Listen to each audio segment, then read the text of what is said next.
So you've gone through a breakup and you know you've kind of messed up, and your ex maybe isn't speaking that much to you right now, but you want to show them that you know you messed up. So you decide to put all of your feelings down into a letter. But this is one of the biggest mistakes that you can make and can actually push your ex-partner further and further away. So in this video, I'm going to break down why sending your ex-partner a breakup letter is one of the most dangerous things that you can do if you want to reconcile. I'm going to break down the reasons why and what you can do instead. So this desire to show your partner that you recognize your mistakes is completely natural, especially after realizing that you hurt someone that you care about, right?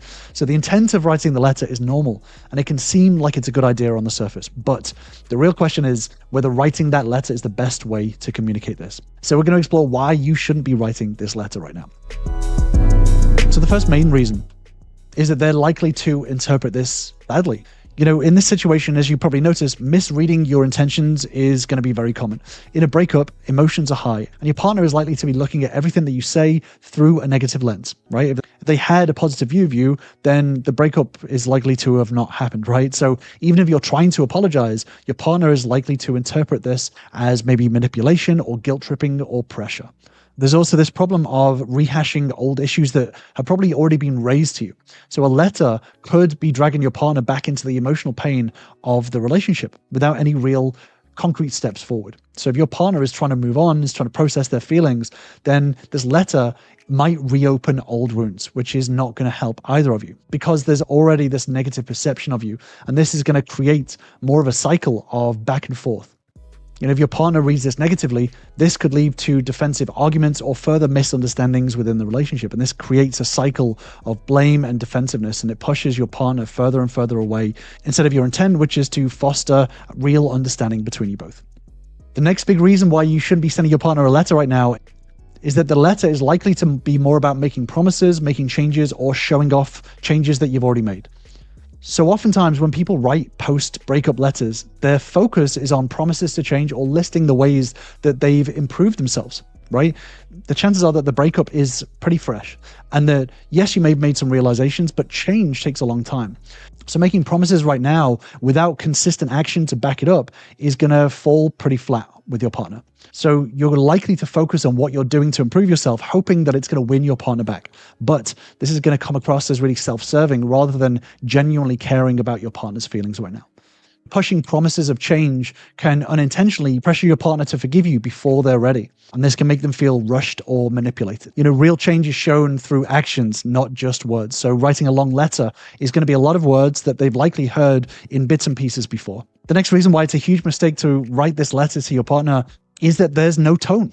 So written words can be easily misinterpreted, especially when the reader, your ex-partner, is already emotionally charged. So your partner can't hear your voice, can't read your body language, and this makes it easy for your partner to assume the worst. You know, if you think about it, if your partner has negative interpretations of you, they're going to be reading this through the lens of their memory of how you acted in the past, of your worst moments. So you might intend your letter to be kind and thoughtful, but if your partner reads it with their guard up, they're going to interpret it as maybe sarcastic, desperate, insincere, or needy.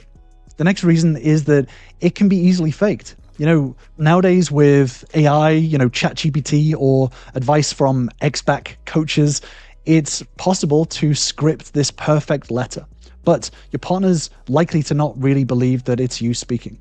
You know, if you think about it, there's a lot of advice, scripts, tactics, things that, ex-back coaches will tell you to say in order to persuade your partner to come back.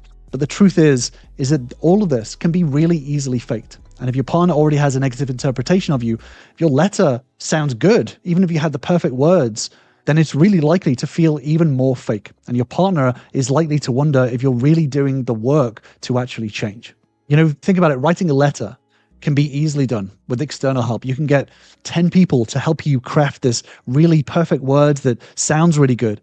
But to your partner, it feels like a quick fix. Real change takes time and sustained effort, not just some one-time emotional appeal. So even if you find the perfect words, your actions up until this point is likely to show that you're not actually making those changes. Your partner needs to see small, consistent effort and actions over time. True change isn't shown in words, it's shown in tone, it's shown in actions, and it's shown in small elements every single day. You know, if you think about it this way, let's say you've had a really terrible boss who has treated you consistently terribly over time, shouted at you, called you lazy, all of these things that you know you're not. And then one day your boss turns around to you and says, hey, look, I've realized that I've done really badly. I'm so sorry. And I want you to feel great. I want you to feel special. I want you to know how valued you are. Even if your boss says all of these perfect words, the chances are is that you don't trust them still because of all of the things that led up to that point. And it's the same with your ex-partner. Right now, if you send a letter, it may sound good, it may be what they want to hear, but they're not going to trust you until they see consistent efforts day in, day out that actually show true change rather than just fancy words. And just before I move on to the next point, if you do want more videos like this on relationships, communication, and even ADHD, then feel free to subscribe to my channel for new videos every single week. Next, if you're sending your ex-partner a letter, chances are it's not really going to address their feelings. So this is oftentimes the biggest mistake that people make, is that it's one-sided. You know, a letter often focuses on your feelings and what you want to communicate. But communication is not about speaking. Communication is about listening. So this is really unlikely to take into account what your partner is going through emotionally. You know, they might feel like their pain, their experience is being minimized. A letter is a monologue. It's not a conversation.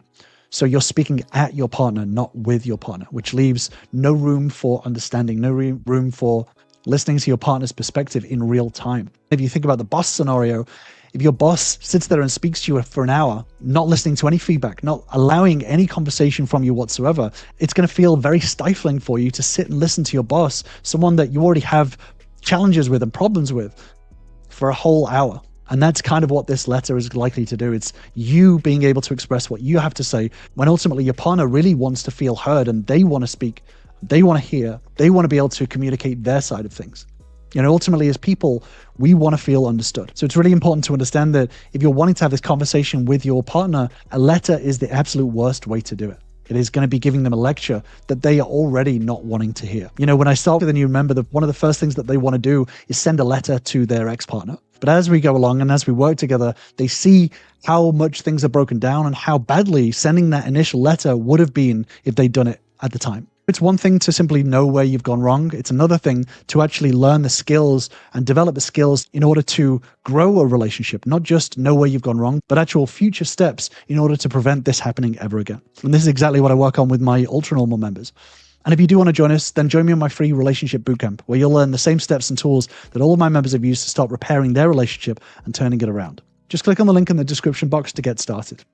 You know, as a human being, we ultimately just want to feel understood.